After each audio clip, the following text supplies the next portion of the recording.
উকিল বাবার সাথে দেখা করা জায়েজ আছে কিনা, বাবা বলা যাবে কিনা? উকিল বাবা হলো 2 নম্বর বাবা। আমাদের সমাজে উকিল বাবার প্রথা অনেক বেশি আছে, আপনাদের এলাকায় আছে? এটা হলো 2 নম্বর বাবা, নকল বাবা। নকল, এই নকল বাবা হওয়াও জায়েজ নাই, এই নকল বাবা বানানো জায়েজ নেই।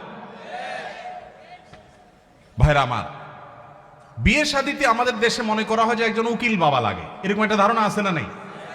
মেয়ের ইজিন আনার জন্য গায়রে মাহরাম একজন উকিল বাবা হয়, অনেক সময় যায় অনুমতি আনে। এইভাবে উকিল বাবা বানানো পরিষ্কারভাবে হারাম, পরিষ্কারভাবে।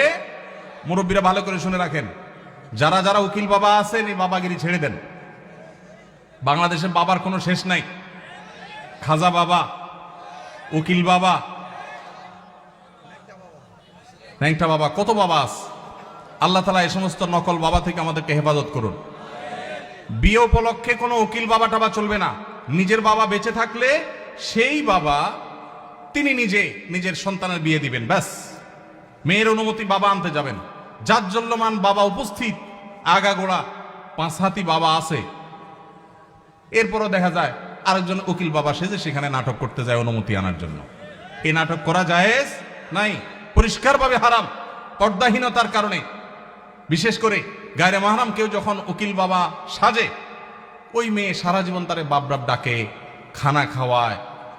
এটা আমাদের সামাজিক মানে একটা কুসংস্কার বলতে পারেন, এর সাথে ইসলামের কোনো সম্পর্ক। যুবকরা বিয়েতে কোনো উকিল বাবা যেন না থাকে। মুরব্বীরা যারা যারা যার যার বিয়ের উকিল বাবা আছেন, আল্লাহর হস্তে বাবাগিরি ছেড়ে তওবা করে আল্লাহর কাছে চলে আসেন, চেষ্টা করবেন তো ইনশাআল্লাহ। এই উকিল বাবার নাম দিয়া পর্দাহীনতা 2 নম্বরই হাজারটা জিনিস হয়। নিজের বাবারই খবর নাই, কিসের আবার উকিল বাবা? হ্যাঁ, উকিল বাবার লগে বললো ভাগছে কোন মেয়ে? আল্লাহ মাফ করুক আমাদেরকে। ওই যে বেশরিয়তি কাজ করলে তো একটা না একটা অঘটন ঘটবেই, এই জন্য এই সমস্ত অন্যায় কাজ করা